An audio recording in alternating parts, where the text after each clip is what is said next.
প্রতি বছরের মতো একই নিয়ম মেনে ইংরেজি নতুন বছরের প্রথম দিন অর্থাৎ 1 জানুয়ারি থেকে দুর্গাপুর স্টেশন সংলগ্ন গেমন ফুটবল ময়দানে শুরু হলো দুর্গাপুরের ঐতিহ্যবাহী কল্পতরু উৎসব ও সাংস্কৃতিক মেলা। বুধবার সন্ধ্যায় দুর্গাপুরের জনপ্রিয় কল্পতরু উৎসব ও সাংস্কৃতিক মেলার উদ্বোধন করেন রাজ্যের আইনমন্ত্রী মলয় ঘটক ও পশ্চিমবঙ্গ সরকারের পঞ্চায়েত, গ্রামোন্নয়ন ও সমবায় মন্ত্রী প্রদীপ মজুমদার। এছাড়াও এদিন উপস্থিত ছিলেন দুর্গাপুর নগর নিগমের চেয়ারপারসন অনিন্দিতা মুখার্জি, এডিডিএ সংস্থার চেয়ারম্যান কবি দত্ত, এসবিএসটিসির চেয়ারম্যান সুভাষ মণ্ডল, পাণ্ডেশ্বরের বিধায়ক নরেন্দ্রনাথ চক্রবর্তী, ডিপিএল সংস্থার জিএম আবির বিশ্বাস, কল্পতরু উৎসব কমিটির সাধারণ সম্পাদক বিপ্লব বসু ঠাকুর, উৎসব কমিটির কোষাধ্যক্ষ দীপঙ্কর লাহা, কল্পতরু উৎসব কমিটির কল্লোল ব্যানার্জি, দুর্গাপুর নগর নিগম প্রশাসক মণ্ডলীর সদস্যা রাখি তেওয়ারি সহ আরও অন্যান্য বিশিষ্ট ব্যক্তিরা। এদিন প্রদীপ প্রজ্বলনের মধ্য দিয়ে 10 দিনের দুর্গাপুর কল্পতরু উৎসবের শুভ সূচনা করা হয়। এছাড়াও প্রতি বছরের মতো এই বছরও দুর্গাপুর কল্পতরু উৎসব কমিটির পক্ষ থেকে মুখ্যমন্ত্রীর ত্রাণ তহবিলে 20 লাখ টাকা দেওয়া হয়। কল্পতরু উৎসবকে কেন্দ্র করে যেমন ময়দানে বসেছে নানা ধরনের স্টল, বইমেলা, আনন্দমেলা, তেমনি এখানে প্রতিদিন থাকছে স্থানীয় ও বাইরের শিল্পীদের নিয়ে বিভিন্ন সাংস্কৃতিক অনুষ্ঠান। কল্পতরু উৎসবের উদ্যোক্তারা জানান, মেলায় বাঙালি সংস্কৃতির নানা দিক তুলে ধরা হয়েছে। পাশাপাশি মেলায় নিরাপত্তা দিতে সবসময় নজরদারি চালাবে আসানসোল দুর্গাপুর পুলিশ প্রশাসন।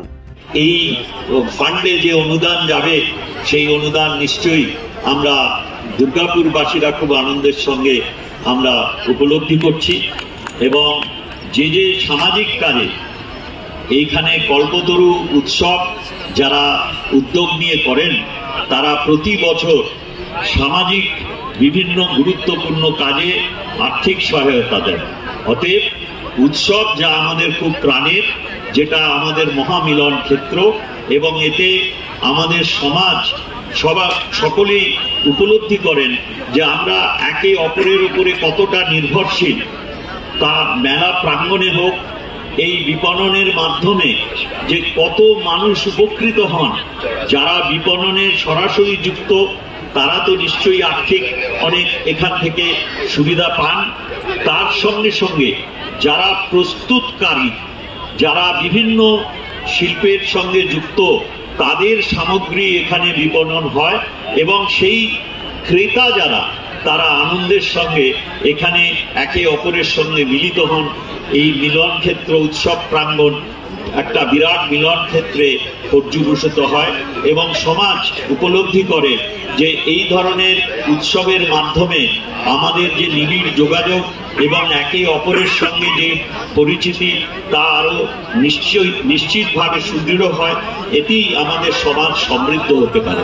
আমি উদ্যোক্তা, আমাদের যারা এই মেলাকে প্রতি বছর এগিয়ে নিয়ে যাওয়ার চেষ্টা করেন, সমৃদ্ধ করেন সমাজকে, তার সঙ্গে সঙ্গে বিভিন্ন সামাজিক কাজে তারা মানুষকে উৎসাহিত করেন এবং সহায়তা দেন, তাদের সকলকে আমি আন্তরিক কৃতজ্ঞতা জানাই।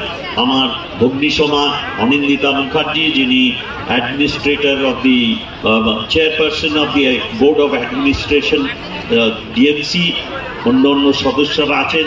সর্বোপরি আমাদের মন্ত্রিসভায় আমার অগ্রজ এবং অত্যন্ত বরিষ্ঠ মাননীয় মন্ত্রী শ্রী মলয় ঘটক, তিনি বরাবর ঐতিহ্যময় এই উৎসবের সূচনা করেন। আজও তিনি আছেন আমাদের সঙ্গে। আমার সতীর্থ, অত্যন্ত প্রিয় ভাই, পার্শ্ববর্তী এলাকার বিধায়ক এবং অত্যন্ত বরিষ্ঠ সংগঠক শ্রী নরেন্দ্রনাথ চক্রবর্তী আছেন, শ্রী কবি দত্ত এবং শ্রী সুভাষ মণ্ডল, দুজনে একজন এডিডিএর আর একজন সাউথ বেঙ্গল স্টেট ট্রান্সপোর্টের চেয়ারম্যান আছেন। বিভিন্ন আমাদের বোর্ড অফ অ্যাডমিনিস্ট্রেশনের